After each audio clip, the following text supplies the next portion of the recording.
வணக்கம் friends. Radii Kashi சீரியல்ல இன்னும் எபிசோட்ல என்ன நடக்குதுன்னு பார்க்கலாம் வாங்க. வித்யா கூட கோவிலுக்கு வந்திருக்க முருகன் தன்னோட லவ் அவங்க கிட்ட சொல்றதுக்காக அவங்க கோவிலுக்கு போக பின்னாடியே போயிட்டு இருக்காரு.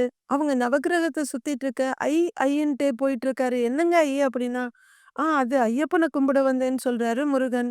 ஏங்க இது அம்மன் கோவிலுங்க அப்படின்னு சொல்ல, எல்லாமே கடவுள் தானேங்கிறாரு முருகன்.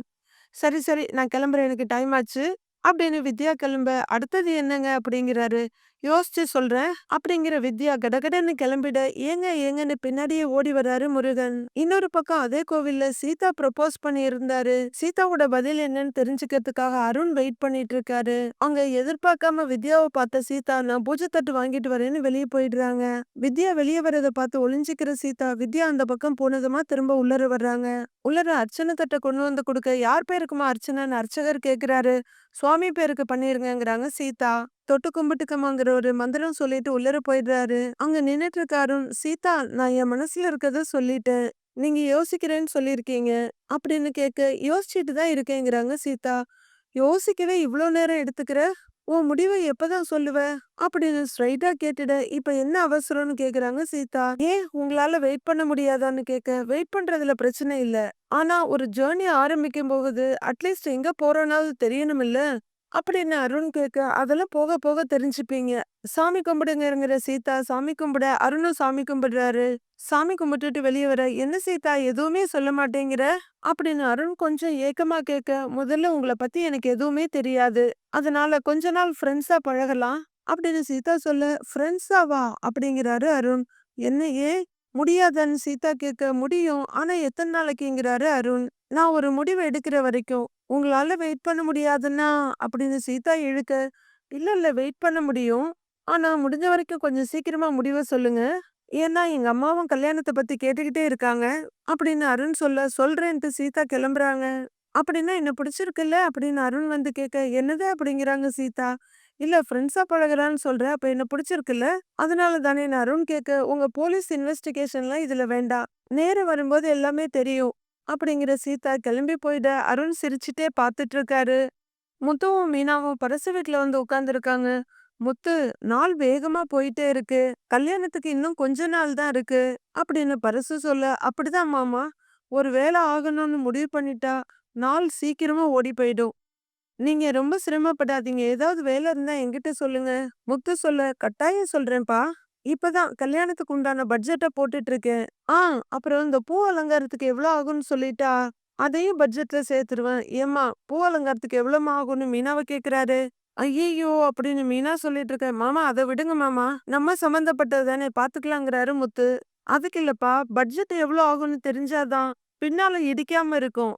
பரிசு சொல்ல, பாத்தியா மீனா, எங்க அப்பா பேசுற மாதிரியே பேசுறாரு பாத்தியா, அப்பா எப்பவும் இப்படிதான் சொல்லுவாரு, எந்த ஒரு சின்ன விஷயமா இருந்தாலும் பட்ஜெட் போட்டு தான் பண்ணணும்னு. மாமாவும் அதே மாதிரி கரெக்டா சொல்றாரு பாரு அப்படின்னு அட்மையர் பண்ணி மீனா கிட்ட சொல்றாரு முத்து. ஆமாப்பா, நானும் உங்க அப்பாவும் ஒன்னா ட்ரைனிங் எடுத்தவங்க தானே, ஒரு மனுஷன் வாழ்க்கையில எப்பவுமே எவ்வளவு சம்பாதிக்கிறோம், எவ்வளவு செலவு பண்றோம்னு தெரிஞ்சு வச்சுக்கணும், அதான் கேட்டேன். மீனா, எவ்வளவுமா ஆகும் அப்படின்னு பரிசு கேட்க, மாமா அது ஏன் டிபார்ட்மெண்ட் இல்ல, இவங்களோட இது, அதனால இவ தான் சொல்லணும். என்ன மீனா அப்படின்னு முத்து கேட்க, அங்கிள் அதெல்லாம் நாங்க பாத்துக்கிறோம் அப்படின்னு மீனா சொல்ல, இல்லம்மா நீங்க வேணா எனக்காக வேலை செய்யலாம், ஆனா பூவெல்லாம் காசு கொடுத்து தானேம்மா வாங்கணும். பரிசு சொல்ல, கரெக்ட், மாமா எவ்வளவு நியாயமா பேசுறாரு பாத்தியா மீனா அப்படின்னு முத்துவும் பதிலுக்கு சொல்றாரு. சரி அங்கிள், அப்போ பூ வாங்குறதுக்கு எவ்வளவு ஆகுதோ அதை மட்டும் நீங்க கொடுத்தா போதுங்கிறாங்க மீனா. சரிம்மா எவ்வளவு ஆகும்னு பரிசு கேட்க, மண்டபம், கல்யாணத்துக்கு, ரிசப்ஷனுக்கு, அப்புறம் வீட்ல பூ அலங்காரம், இதுக்கெல்லாம் சேர்த்து ஒரு 20,000 ரூபாய் மட்டும் கொடுங்க அங்கிள், அது மட்டும் போதும்னு மீனா சொல்ல, அப்ப வேலை செய்யறவங்களுக்கு அப்படிங்கிறாரு பரசு. அதெல்லாம் வேண்டாம், எல்லாரும் என்னோட ஃப்ரெண்ட்ஸ் தான், நான் பாத்துக்கிறேன், எனக்காக செய்வாங்க, நாங்க எப்படி உங்களுக்காக செய்யறோமோ அது மாதிரி அவங்க எனக்காக செய்வாங்க அப்படின்னு மீனா சொல்ல, இல்லம்மா வேலை செய்யறவங்களுக்கு எவ்வளவு ஆகுதோ அதை கொடுத்துடலாம், அவங்களுக்கு எவ்வளவோ செலவு பண்றோம்னு பரசுவோட ஒய்ஃப் சொல்ல, அங்கிள் நீங்க 20,000 ரூபாய் மட்டும் கொடுங்க, அது போதும். அதுலயே மிச்சம் வந்தாலும் வரும். அத நான் வேலை செய்றவங்களுக்கு குடுத்துக்கிறேன்." அப்படின்னு மீனா சொல்ல, "சரிம்மா நான் ஒரு 30,000 போட்டுக்கிறேங்கிறாரு பரசு. மாமா என் சைட்ல இருந்து கல்யாணத்துக்கு ஒரு 3 வண்டி வரும். அந்த வண்டிக்கு தேவையான டீசல் செலவு மட்டும் நீங்க குடுத்தீங்கன்னா போதும். ஏன்னா நான் வேணான்னு சொன்னாலும் நீங்க கேட்க மாட்டீங்க. மத்தபடி வேற எதுவும் வேண்டாம் மாமாங்கிறாரு முத்து. எவ்வளோப்பா ஆகும்னு பரசு கேட்க, அது முத நாள் கூட்டிட்டு போறதுக்கு, வர்றதுக்கு மொத்தம் ஒரு 2 நாளைக்கு சேர்த்து ரூ. 4,000 வரும் மாமா. பாத்துக்கலாம். மத்தபடி நான் சமாளிச்சுக்கிறேங்கிறாரு முத்து. சரிப்பா நான் ஒரு 8,000 போட்டுக்கிறேன். அப்படிங்கிற பரசு. அப்புறம் மீனா, ரோகிணி மேக்கப் அவங்களே பாத்துக்கிறேன்னு சொன்னாங்க. அவங்களுக்கு எவ்வளோ ஆகும்னு தெரிஞ்சா அத பட்ஜெட்ல எழுதிக்குவேங்கிறாரு பரசு. நான் கேட்கிறேன் அங்கிள். அப்படிங்கிற மீனா மொபைல் எடுத்து ரோகிணிக்கு கால் பண்ண, டிஸ்ப்ளேய பாத்துட்டு இவ எதுக்கு கால் பண்றா? அப்படிங்கிற ரோகிணி கால் ஆன் பண்ணி காதுல வச்சு ஹலோங்கிறாங்க. ரோகிணி சொல்லுங்கன்னு சொல்ல, ரோகிணி நான் இப்ப பரசு அங்கிள் வீட்டுக்கு வந்திருக்கேன். அவரு கல்யாணத்துக்கு பட்ஜெட் போட்டுக்கிட்டு இருக்காரு. அதான் உங்ககிட்ட மேக்கப்க்கு எவ்ளோ ஆகும்னு கேட்க சொன்னாரு. அப்படின்னு மீனா கேட்க, பிரைடல் மேக்கப்ல நெறைய வெரைட்டிஸ் இருக்கு. அவங்க என்ன எக்ஸ்பெக்ட் பண்றாங்கன்னு எனக்கு தெரியலையே. பேசிக் 15,000ல ஸ்டார்ட் ஆகி 1,50,000 லேக் வரையில இருக்கு. அவங்கவங்க பட்ஜெட்டுக்கு தகுந்த மாரி பண்ணிப்பாங்க. அப்படின்னு ரோகிணி சொல்ல, 15,000மா அப்படின்னு வாய திறக்கறாங்க மீனா. வாய்ஸ கொஞ்சம் குறைச்சுக்கிறவங்க, ஏதாவது கொஞ்சம் குறைக்க முடியுமா? நம்ம பரசு அங்கிள் தானேன்னு கேட்கறாங்க. நான் ஆல்ரெடி கம்மியா தாங்க சொல்றேன். அது மட்டும் கிடையாது. லைஃப்ல ஒரு டைம் தான் கல்யாணம் நடக்க போகுது. அதுக்கு போய் செலவு பண்ண யோசிக்கலாமா? பொண்ணு ஃபோட்டோல பார்க்கறதுக்கு அழகா இருக்கணும்ல. பொண்ணுக்கு மேக்கப் அட்லீஸ்ட் 3 டூ 4 ஹவர் ஆவது ஸ்டேபிளா இருக்கணும். அதுக்காக தான் சொல்றேங்கிறாங்க ரோகிணி. இல்ல ரோகிணி, பவானி ஏற்கனவே அழகா ரொம்ப லட்சணமா இருப்பா. அவளுக்கு பெருசாலாம் ஒண்ணும் மேக்கப் போட தேவையில்ல. அப்படின்னு மீனா சொல்லிட்டு இருக்க, பவானி அப்படியே எழுந்து பின்னாடி வர்றாங்க சிரிச்சுக்கிட்டே. உடனே முத்து எழுந்து, "ஆ என்னது இது வெக்கமா பவானி? ஏன் கலர்ல தான் சுத்திக்கிட்டு திரிஞ்ச? திடீர்னு சுண்ணாம்பு அடிச்ச மாதிரி வெள்ளையாயிட்ட. மாமா மெடிக்கல் ஷாப்ல போய் ஏதோ மாத்திரை வாங்கி போடுதுன்னு நினைக்கிறேன்." அப்படின்னு முத்து கிண்டல் பண்ண, "அண்ணே போங்கண்ணே நீங்க வேற." அப்படின்னு பவானி கிண்டல் பண்ண, "என்னப்பா நீயு?" அப்படின்னு பரசுவும் கிண்டல் பண்ணிட்டு இருக்காரு. அதுவரையிலும் போன கையில வச்சுட்டு வேடிக்கை பார்த்துட்டு இருந்த மீனா, ரோகிணி ஒரு 10,000 ரூபாய்க்கு பண்ணி குடுங்களேன்னு கேக்குறாங்க. "என்ன மீனா அவங்களே குடுத்தா கூட நீங்க கம்மியா பேசுறீங்க?" அப்படின்னு ரோகிணி சொல்ல, இல்ல அப்படி இல்ல ரோகிணி. அங்கிள் இப்ப ரிட்டயர் ஆயிட்டாரு. வர்ற பென்ஷன் பணம், செட்டில்மெண்ட் பணம் இதையெல்லாம் வச்சு தான் கல்யாணமே பண்றாரு. அவரு பொண்ணு இப்பதான் மெடிக்கல் ஷாப்ல வேலை பார்த்துட்டு இருக்காங்க. நம்ம குடும்பத்துல ஒருத்தவங்க மாரி அவங்களுக்காக பார்த்து சொல்லுங்களேங்கிறாங்க மீனா. பக்கத்துல வர்ற முத்து, "என்னவா குறைக்காதா?" அப்படிங்கிறவரு டக்குன்னு மொபைல வாங்கி, "பார்லரம்மா இருக்கவங்ககிட்ட எவ்வளவு வேணா வாங்கிக்கோ. இவங்களுக்கு கம்மி பண்ணாதான் என்னவான்னு" கத்துறாரு. "ஏங்க இருங்க நான் தான் பேசிட்டு இருக்கேன்லன்னு" முத்து கையில இருந்து மொபைல வாங்குற மீனா, "ரோகிணி நீங்க சொல்லுங்கன்னு" கேட்க, "ஓகே மீனா நீங்க இவ்ளோ சொல்றீங்க. அதனால எனக்கு ஒர்க் பண்றதுக்கு சார்ஜஸ் எதுவுமே வேண்டாம். 12,000 குடுத்துற சொல்லுங்க. மேக்கப் கிட்டுக்கு கம்பல்சரி செலவாகும். அதனால தான் அந்த பட்ஜெட் சொல்றேன். மத்தத நான் பார்த்துக்கிறேன்னு" ரோகிணி சொல்ல, சரிங்க. ரொம்ப தேங்க்ஸ்ன்னு" மீனா சொல்ல, ஓகேங்கிறாங்க ரோகிணி. திரும்புற மீனா, "அங்கிள் மேக்கப்க்கு ஒரு 12,000 போட்டுக்கங்க." அப்படிங்க. ஓகேம்மாங்கிறாங்க. பக்கத்துல நிக்கிற பவானி, "அக்கா தேங்க்ஸ்க்கா. எங்களுக்காக நீங்க அவங்க கிட்ட இவ்ளோ தூரம் பேசுறீங்க." அப்படின்னு பவானி சொல்ல, "இதுல என்ன இருக்கு பவானி?" அப்படிங்கிறாங்க மீனா. "மாமா இது நம்ம வீட்டு கல்யாணம். நீங்க பட்ஜெட் போடுறதுக்கு மட்டும் இல்ல, வேற எதுக்கானாலும் எங்கள கூப்பிடுங்க. நாங்க வந்துடுறோங்கிறாரு முத்து. அப்ப பரசுவோட மொபைல் ரிங் ஆக, "ஒரு நிமிஷம்." அப்படிங்கிற ஒரு மொபைல கையில எடுத்துட்டு, முத்து மாப்பிள்ளையோட தாய் மாமன் தான் கால் பண்றாரு. நான் கூட அவர் பேர் மணின்னு சொல்லியிருந்தேனே. அப்படின்னு பரசு சொல்ல, பேசுங்க பேசுங்கங்கிறாரு முத்து. ஸ்பீக்கர்ல போடுறேன் நீயே கேளுங்கிற பரசு. "சொல்லுங்க சம்மந்திங்க." "சம்மந்தி கல்யாணத்துக்கு ட்ரெஸ்ஸு, வீட்டுக்கு தேவையான பொருள்லாம் வாங்கணுங்கிறாரு பிரவுன் மணி." "ஆமாங்க சம்மந்தி. சரியான நேரத்துக்கு தான் ஃபோன் பண்ணியிருக்கீங்க. இப்பதான் பட்ஜெட் போட்டுக்கிட்டே இருக்கேன்." பரசு சொல்ல, "அப்படியா? இங்க பாருங்க. பொண்ணு மாப்பிள்ளைக்கு தேவையான கட்லு, ஃப்ரிட்ஜு, பீரோ இதெல்லாம் சேர்த்துறாதீங்க. அதெல்லாம் என் கணக்கு. நான் வாங்கி குடுக்குறேன்னு சொல்லியிருக்கேன்லன்னு" பிரவுன் மணி சொல்லிட்டு இருக்க, எதையும் யோசிக்கிற மீனா முத்துவோட கைய பிடிக்க, முத்துவும் அந்த வாய்ஸ லிசன் பண்றாரு. "சம்மந்தி உங்களுக்கு தான் தேவையில்லாத செலவுன்னு பரசு சொல்ல, "என்ன செலவு? என் புள்ளைங்களுக்கு நான் வாங்கி குடுக்குறேன். நீங்க எதுவும் மறந்து போய் கூட வாங்கி குடுக்க கூடாதுங்கிறதுக்கு தான் இப்ப ஃபோன் பண்றேங்கிறாரு பிரவுன் மணி. அப்புறம் சம்மந்தி ஒரு நிமிஷம் இருங்க இங்க முத்துன்னு" அப்படின்னு பரசு சொல்லிட்டு இருக்க, "சரி சம்மந்தி நான் கடைக்கு போறேன் அப்புறமா கூப்பிடுறேன்னு" ஃபோனை வச்சிடுறாரு பிரவுன் மணி. பரசு ஆன்னு தடுமாறிட்டு இருக்க, "நீங்க பேசுனது கேட்கல போல இருக்குங்கிறாங்க அவங்க ஒய்ஃபு. ஆ முத்துக்கிட்ட குடுத்து பேச சொல்லலான்னு பார்த்தேன். அதுக்குள்ள கட் பண்ணிட்டாரு. "முத்து நான் சொல்லல? தங்கமான மனுஷன். பரசு சொல்ல, ஆமா மாமா. ஆள் பேசுறத கேட்கிறப்ப அப்படிதான் இருக்கு. ஆனா இவரு குரல் எங்கேயோ கேட்ட மாரி இருக்கு மாமாங்கிறாரு முத்து. ஏங்க எனக்கும் எங்கேயோ கேட்ட மாதிரி தாங்க இருக்குன்னு மீனா சொல்ல, இல்ல ரொம்ப பேசி பழகுன குரல் மாதிரியே இருக்குது. ஒருவேளை தெரிஞ்சவரா இருக்குமோங்கிறாரு முத்து. ஆஹா உங்களுக்கு தெரிஞ்சிருக்க வாய்ப்பே இல்ல. கறிக்கடை வச்சிருக்காருப்பா. உன்கிட்ட தான் பேச குடுக்கலான்னு பார்த்தா அதுக்குள்ள கட் பண்ணிட்டாருப்பா. பரசு சொல்ல, ஓ சரி விடுங்க மாமா. ஆனா எங்கேயோ கேட்ட குரலா தான் இருக்கு. சரி விடுங்க. கல்யாணத்துல பார்க்க தானே போறோம். சரி மாமா. போயிட்டு வரோம் மாமா. போயிட்டு வரோம் அத்தங்கிறாரு முத்து. வரோம் பவானின்னு சொல்லிட்டு முத்துவும் மீனாவும் கிளம்பி வெளிய வர்றாங்க. வீட்ல விஜயாவோட மொபைல் ரிங்காக எடுத்து காதுல வச்சு சொல்லுங்க சம்மந்தின்னு சொல்றாங்க. என்னங்க சம்மந்தி, நான் சொன்ன விஷயத்த ஸ்ருதிகிட்டயும் மாப்பிள்ளைகிட்டயும் சொல்லிட்டீங்களா? அப்படின்னு சுதா கேட்க, என் பையன்கிட்ட இன்னும் நான் அத பத்தி பேசல சம்மந்தி. அப்படின்னு விஜயா மழுப்ப, ஏன் இன்னும் பேசாம இருக்கீங்க? அப்படின்னு சுதா எரிஞ்சு விழறாங்க. இப்பதான் கொஞ்ச நேரத்துக்கு முன்னாடி அவங்க வந்தாங்க. அப்படின்னு விஜயா சொல்ல, நீங்க போய் பேசியிருக்கலாமேங்கிறாங்க சுதா. அவங்களே இப்பதான் வந்தாங்க. உடனே சொல்ல வேண்டான்னு நெனச்சேன். இப்ப பேசப் போனா உங்க பொண்ணு வேற, நானே இப்பதான் வந்தேன். டயர்டா இருக்கேன் அப்படின்னு சொல்லுவா. அதான் அப்புறம் பேசிக்கலான்னு விட்டுட்டேன். இன்னுமே பேசலாம் சம்மந்தின்னு விஜயா சொல்ல, சீக்கிரம் பேசுங்க. என் பொண்ணு ஹோட்டல்ல சர்வர் வேல பாக்குறது எனக்கு பிடிக்கல. பார்க்கவும் முடியல அப்படின்னு சுதா சொல்ல, எனக்கும் புரியுது சம்மந்தி. அப்படின்னு விஜயா இழுத்துட்டு இருக்க டப்பிங் வேலைக்கு அவள போக வேணான்னு தான் சொன்னோம். ஆனா அவ தான் கேட்கல. சரி அவ ஆசைக்குன்னு விட்டுட்டோம். இப்ப என்னடான்னா ஹோட்டல்ல எல்லாம் போய் வேலை பார்த்துக்கிட்டு இருக்கறா. எங்க குடும்பத்துக்கு என்ன தலையெழுத்தா? என் பொண்ணு அங்க வேலை பார்க்கறது கஷ்டமா இருக்கு. அவளா ஒரு வாழ்க்கைய தேடிக்கிட்டா. நாங்க பார்த்திருந்தா பெரிய வீட்டு பையனா பார்த்து வச்சிருப்போம். சுதா சொல்ல போன பார்க்குற விஜயா. அதான் கல்யாணம் ஆகி 1 வருஷத்துக்கு மேல ஆயிடுச்சு சம்மந்தி. இன்னும் அப்படியே சொல்லிக்கிட்டு இருந்தா எப்படி? என் பையனும் பெரிய ஆளா வருவான். அப்படின்னு விஜயா சொல்ல, இல்ல சம்மந்தி நான் அந்த அர்த்தத்துல சொல்லல.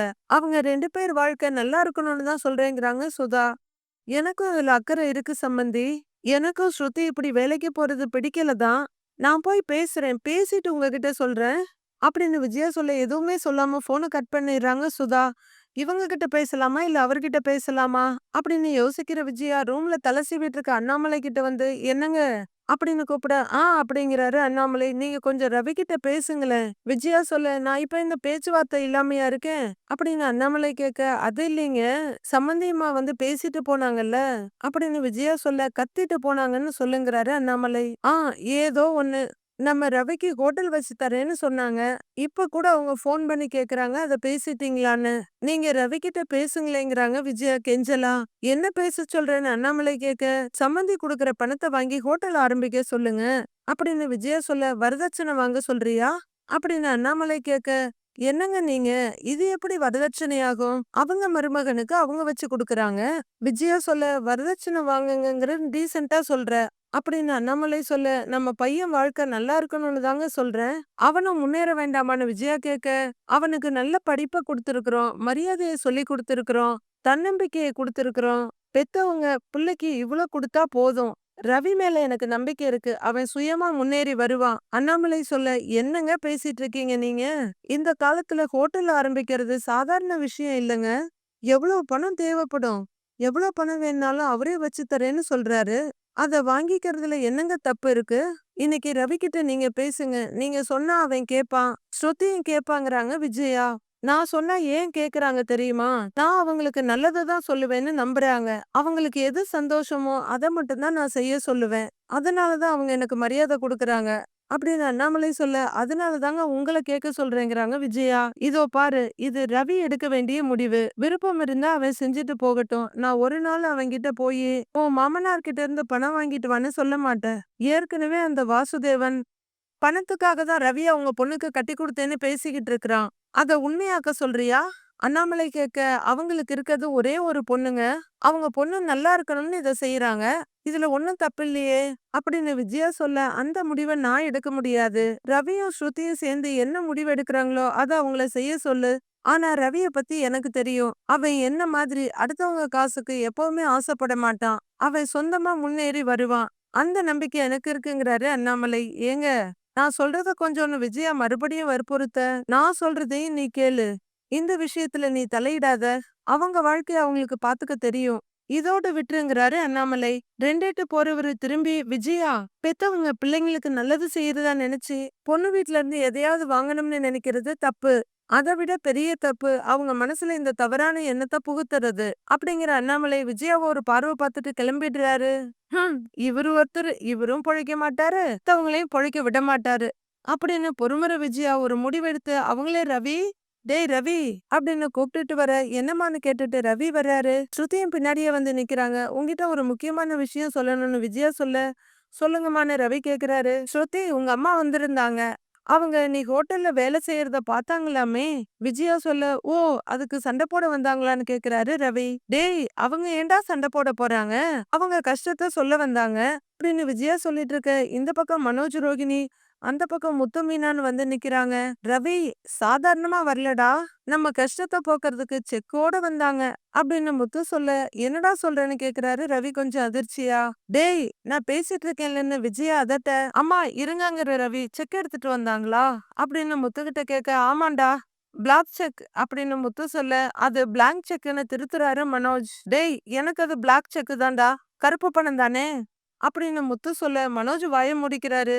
செக் குடுத்தாங்களா அப்படின்னு கொஞ்சம் சங்கடமாவே ரவி கேட்க, ஆமாண்டா, நம்ம வீட்ல கஷ்டம் தலைவிரிச்சு ஆடுதான், அதனால நம்ம பலகுரல வேலைக்கு அனுப்பி அதுல சாப்பிடுறோமா, அதனால நீங்க எவ்வளவு வேணாலும் பணம் எடுத்துக்கங்கன்னு சொல்லி அப்பா கிட்ட செக்க நீட்டுறாங்கடா அப்படின்னு முத்து சொல்ல, என்ன விளையாடுறாங்களா அவங்க, ரெஸ்டாரண்ட்லயே எல்லாத்தையும் சொல்லிதானே அனுப்புனேன். ஆமா, என்ன பிரச்சனை உங்க அம்மாவுக்கு, எதுக்கு இப்படி எல்லாம் பண்ணிட்டு இருக்காங்கன்னு ஸ்ருதி கிட்ட திரும்பி ரவி கத்திட்டு இருக்காரு.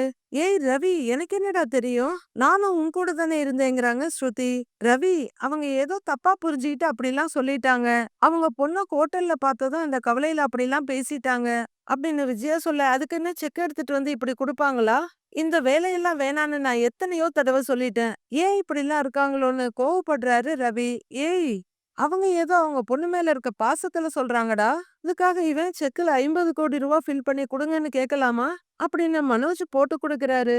ரவி, இவர் பணம்லாம் ஒண்ணும் கேட்கல, எவ்வளவு கேட்டாலும் உங்களால கொடுக்க முடியுமா, இப்படி எல்லாம் பேசாதீங்கன்னு சொல்லி செக்க கிழிச்சுதான் போட்டாரு அப்படின்னு மீனா சொல்ல, செக்க மட்டுமா கிழிச்சு போட்டாரு, ஸ்ருதியோட அம்மாவை ரொம்ப இன்சல்ட் பண்ணி பேசினாரு அப்படின்னு ரோகிணி அவங்க பங்குக்கு ஏத்தி விடுறாங்க.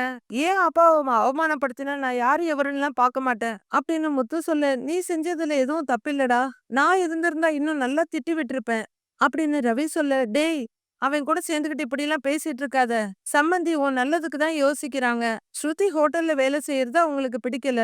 விஜயா சொல்ல, அவங்களுக்கு எதுக்கு ஆண்டி பிடிக்கணும், நான் தான் அங்கேயே கிளியரா சொல்லிட்டேனே அப்படின்னு ஸ்ருதி சொல்ல, என்ன இருந்தாலும் தான் பொண்ணு சர்வர் வேலை பாக்குறதுக்கு யாருக்குதாம்மா தாங்கிக்க முடியும். ரவி, இப்ப ஸ்ருதியோட அம்மா ஃபோன் பண்ணாங்க, அவங்க உங்களுக்கு ஒரு ரெஸ்டாரண்ட் வச்சு தரேன்னு சொல்றாங்க. விஜயா சொல்ல, அதான் நான் வேண்டான்னு சொல்லிட்டேனேமாங்கிறாரு ரவி. டேய், ஏன்டா அப்படிலாம் சொல்ற அப்படின்னு விஜயா கேட்க, எனக்கு அவங்க பணம்லாம் வேண்டாமா, நான் என் சொந்த பணத்துல ஆரம்பிச்சுக்கிறேன், நான் என் சொந்த கால்ல தான் நிப்பேன்னு ரவி சொல்ல, அப்படி சொல்டா, நீதான்டா என் தம்பி அப்படின்னு பல்ல கடிச்சிட்டு சந்தோஷமா முத்து சொல்ல, டேய், வாய மூடுறான்னு முத்துக்கிட்ட சொல்லிட்டு, நீ வளர்ந்துட கூடாதுன்னு அவன் ஏதாவது சொல்லுவான் அப்படின்னு விஜயா ஏத்தி கொடுக்க பாக்க, அம்மா, என்னை விட நான் முன்னேறணும் வளரணும்னு நினைக்கிறது முத்துவா தான் இருப்பான் அப்படின்னு ரவி சொல்லிட, விஜயாவுக்கு வாயடிச்சு போயிடுது. முத்து அப்படியே பெருமையா தலைய கொஞ்சம் நிமித்தி பாத்துட்டு இருக்காரு. மீனாவும் பாத்தீங்களாங்கிற மாதிரி பெருமையா சிரிக்க, பாரு இதுங்கெல்லாம் என்ன மாதிரி ஜென்மமுங்கிற மாதிரி மனோஜ் ரோகிணிய பாக்குறாரு. அப்படியும் விடாம, ரவி, உன் நல்லதுக்கு தாண்டா உன் மாமியார் சொல்றாங்க, 2 பேரும் சேர்ந்து ஒரு ஹோட்டல் ஆரம்பிச்சு ஒன்னா நடத்துங்க, அவங்களுக்கு இருக்கிறது ஒரே பொண்ணு, அவங்க வீட்டு மருமக நீ, உங்களுக்காக அவங்க செய்யறாங்க அப்படின்னு விஜயா சொல்ல, யோசிக்கிற ஸ்ருதி, ரவி, எங்க அம்மா சொல்றதும் சரிதானே அப்படின்னு கேட்க, இல்ல புரியலங்கிறாரு ரவி. நீ நல்லாவே இந்த பிசினஸ கத்துக்கிட்ட, இப்ப நாம ரெஸ்டாரண்ட் ஆரம்பிச்சா என்னன்னு ஸ்ருதி கேக்குறாங்க. உங்க அப்பா குடுக்கற பணத்துல நம்மள ரெஸ்டாரண்ட் ஆரம்பிக்க சொல்றியா அப்படின்னு ரவி கேட்க, அதனால என்ன, எப்படியும் அவங்களுக்கு அப்புறம் இது எல்லாமே எனக்கு தானே அப்படின்னு ஸ்ருதி கேட்க, அதானே அப்படின்னு பெருமையா பாத்துட்டு இருக்காங்க விஜயா. கரெக்ட், அது உனக்கு தான், எனக்கு இல்லங்கிறாரு ரவி. எனக்கு உனக்குன்னு தனியா பிரிச்சு பாப்பியா அப்படின்னு ஸ்ருதி கேட்க, நம்ம 2 பேரும் சம்பாதிக்கிறதுல ஈக்குவல் ரைட்ஸ் இருக்கு, ஓ அப்பா பணம் எனக்கு வேண்டாங்கிறாரு ரவி. இதுல என்னடா ஈகோ இருக்கு அப்படின்னு ஸ்ருதி கேட்க, ஈகோவா, இதுக்கு பேரு செல்ஃப் ரெஸ்பெக்ட்ங்கிறாரு ரவி. போதும்டா, எப்பவும் நீ இதையே சொல்லிக்கிட்டு இருக்கிற, உனக்கு ஒரு காம்ப்ளெக்ஸ் எங்க அப்பா கிட்ட இருந்து பணம் வாங்குறதுக்கு அப்படின்னு ஸ்ருதி கத்த, சூப்பர், 2 நல்லா அடிச்சுக்குதுங்கன்னு சந்தோஷமா சிரிச்சிட்டு இருக்காங்க விஜயா. இந்த மிடில் கிளாஸ் மைண்ட் செட்லயே இதுதான் பிரச்சனை, டெவலப் ஆக நினைக்கிறதே இல்ல இல்ல. எப்பவும் அந்த சர்க்கிள்லயே இருக்கிறது. மத்தவங்க ஹெல்ப் பண்ணா கூட அத வாங்கிக்க முடியாத அளவுக்கு அப்படி என்னடா காம்ப்ளெக்ஸ் உனக்கு? அப்படின்னு ஸ்ருதி கேட்க, அதுவரையிலும் கொஞ்சம் கோவத்தோட பார்த்துக்கிட்டே இருந்த ரவி, ஏய்! அப்படின்னு பயங்கரமா கத்த ஸ்ருதிய திடுக்கிட்டு போறாங்க. எனக்கு காம்ப்ளெக்ஸா?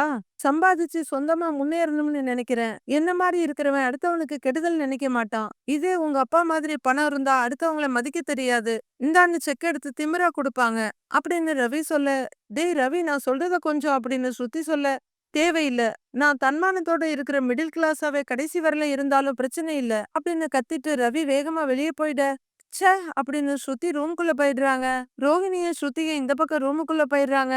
முத்துவும் மீனாவும் கிச்சனுக்குள்ள போயிட, விஜயா மட்டும் கொளுத்தி போட்டாச்சுன்ற சந்தோஷத்துல அங்கேயே நின்றுருக்காங்க. மொட்டை மாடியில ரவி கைய கட்டிட்டு வனத்தைய பார்த்துட்டு நிக்க, மேல வர்ற முத்து, என்ன இவன் வனத்தைய பார்த்துக்கிட்டு இருக்கிறான் அப்படின்னு நினைக்கிறவரு பக்கத்துல வந்து முதுகுல தட்டி, என்னடா மழை வருமான்னு பார்த்துட்டு இருக்கியாங்கிறாரு ரவி கிட்ட. ஏன் இங்க வந்து நிக்கிறேன்னு முத்து கேக்க, ஒண்ணும் இல்லடா சும்மாதாங்கிறாரு ரவி. ஏய், நீ ஏன் இப்படி இங்க வந்து நிக்கிறேன்னு எனக்கு நல்லா தெரியும். மனசு நம்மளுக்கு ரொம்ப குழப்பமா இருந்தா ஒண்ணு வானத்தை பார்த்துக்கிட்டு நிப்போம், இல்ல பூமியை பார்த்துக்கிட்டு நிப்போம். பூமி எதுக்கு பாக்குறோம்னா நாம பொறுமையா இருப்போம், எல்லா பிரச்சனையும் சரியாயிடும் அப்படின்னு நம்ம மனசு சொல்லும். அதே மாதிரி வானத்தை பார்த்தோம்னா இவ்ளோ பெரிய பிரபஞ்சம், அதுல நம்ம பிரச்சனை ரொம்ப சின்னது அப்படின்னு நமக்கு நாமே ஆறுதல் சொல்லிக்குவோம் அப்படின்னு முத்து சொல்லிட்டு இருக்க, அங்க வந்து நிக்கிற மனோஜ், ஆமா இவரு பெரிய பிலாசபரு, ரிசர்ச் பண்ணி சொல்றாருங்கிறாரு நாங்க மனோஜ் நக்கலா. டேய் இதுக்கு எதுக்குடா ஆராய்ச்சி எல்லாம் பண்ணணும், வாழ்க்கைய படிச்சாலே போதும்டா. டேய் ரவி, இப்ப என்ன பண்ணணும்னு தெரியாம குழப்பத்துல இருக்க அதானே அப்படின்னு முத்து கேட்க, நான் பாட்டுக்கு என் வேலையை பார்த்துக்கிட்டு இருக்கேன்டா. ஆனா பிரச்சனை என்ன தேடி வருது. சும்மா இல்லாம ஸ்ருதியோட அம்மா வந்து ரெஸ்டாரண்ட் ஆரம்பிங்க பணத்தை தர்றேன் அது இதுன்னுட்டு இருக்காங்க. என்னமோ ஸ்ருதிய நான் ரெஸ்டாரண்ட்ல வேலைக்கு சேர்த்து விட்ட மாதிரி பேசிட்டு இருக்காங்கன்னு ரவி சொல்ல, டேய் இதுல என்னடா பிரச்சனை உனக்கு? நீ அவங்க வீட்டு மாப்பிள்ள, உன்னை ஒரு ரெஸ்டாரண்ட்டுக்கு ஓனர் ஆக்கி பார்க்கணும்னு அவங்க ஆசைப்படுறாங்க. உன் நல்லதுக்கு தான்டா சொல்றாங்க அப்படின்னு மனோஜ் சொல்ல, டேய் ரவி, இவன் சொல்றதெல்லாம் கேட்காதடா. உன் மாமியார் மாமனாரு விவகாரமான ஆளுங்க, தெளிவா இருக்க குளத்துல கல்ல தூக்கி போட்டிருக்கிறாங்க. அத கலங்க வச்சு பார்க்கணும்னு அவங்க நினைச்சிருக்காங்க. ஆனா நீ கலங்கல, அதனாலதான் அவங்க ஏமாந்து போயிட்டாங்க. நீ எடுத்த முடிவு தான்டா கரெக்ட். அவங்க பணமெல்லாம் நமக்கு வேண்டான்னு சொல்லிடு அப்படின்னு முத்து சொல்ல, டேய் இவன் ஒரு ரெஸ்டாரண்ட்டுக்கு ஓனர் ஆகுறது உனக்கு பிடிக்கலையான்னு மனோஜ் வேகமா கேக்குறாரு. டேய் அது எதுக்குடா அவன் மாமனார் பணத்துல ஆகணும்? ரவி கிட்ட திறமை இருக்கு, அவன் நல்லா உழைக்கிறவன். அவன் சொந்த பணத்தை சம்பாதிச்சு அவனே சொந்தமா கடை ஆரம்பிப்பான், அவனால அது முடியுங்கிற முத்து. டேய் ரவி, நீ சொன்ன பாத்தியா நான் சொந்த கால்ல நிப்பேன்னு, அதான்டா கெத்து. கண்டிப்பா நீ உன் சொந்த முயற்சியில பெரிய ஆளா வருவ, எனக்கு நம்பிக்கை இருக்கு. நீ கவலைப்படாதடா ரவி, நான் இருக்கேன்டாங்கிறாரு முத்து. ஆமா ஆமா இவர் பெரிய மல்டி மில்லியனரு, இவர் ரெஸ்டாரண்ட் வச்சு கொடுப்பாரு அப்படின்னு மனோஜ் கிண்டல் அடிக்க, அப்பா தொழிலதிபரே, என்கிட்ட அவ்வளவு பணம் இல்லதான், ஆனா என்னால முடிஞ்ச சப்போர்ட்ட நான் அவனுக்கு பண்ணுவேங்கிறாரு முத்து. கிழிச்ச, டேய் ரவி இவன் பேச்செல்லாம் கேட்காதடா, இவனே 2 காரை இஎம்ஐல ஓட்டிக்கிட்டு இருக்கிறான் அப்படின்னு மனோஜ் சொல்ல, டேய் எனக்கு கடை இருந்தாலும் என் தம்பிக்கு என்ன செய்யணுமோ அதை நான் செய்வேன்டா, அவன் நல்லா வரணுங்கிற எண்ணம் எனக்கு இருக்கு அப்படின்னு முத்து சொல்ல, ரவி யோசனையா முத்துவ பாத்துக்கிட்டு நிக்கிறாரு. நாளைய ப்ரோமோல கை கொடுங்கன்னு மீனா சொல்ல, எதுக்குன்னு முத்து கேக்குறாரு. கை கொடுங்க அப்படின்னு மறுபடியும் மீனா மிரட்ட, கைய கொடுக்குற முத்து, அப்படி என்ன அடாவடியா பாராட்ட வாங்குற அளவுக்கு என்ன நடந்துச்சு அப்படின்னு கேட்க, ஏங்க புதுசா ஒரு கல்யாண ஆர்டர் வந்திருக்கு, 2 லட்சம் ரூபாய் ஆர்டருங்க, இத முடிச்சா கையில ஒரு 50,000 ரூபாய் நிக்கும் அப்படின்னு மீனா சொல்ல, Meena super Meena, super super, பெரிய ஆர்டரா பிடிச்சிருக்கிற, வாழ்த்துக்கள்ங்கிறவரு அவங்களோட கன்னத்தை தடவிட்டு அப்படியே மீனாவை அலாக்கா தூக்கிடுறாரு. வாழ்த்துக்கள் வாழ்த்துக்கள் ஹே அப்படின்னு தூக்கிட்டு சுத்துறாரு முத்து. மீதி என்ன நடக்குதுன்னு நாளைக்கு பார்க்கலாம் ஃப்ரெண்ட்ஸ்.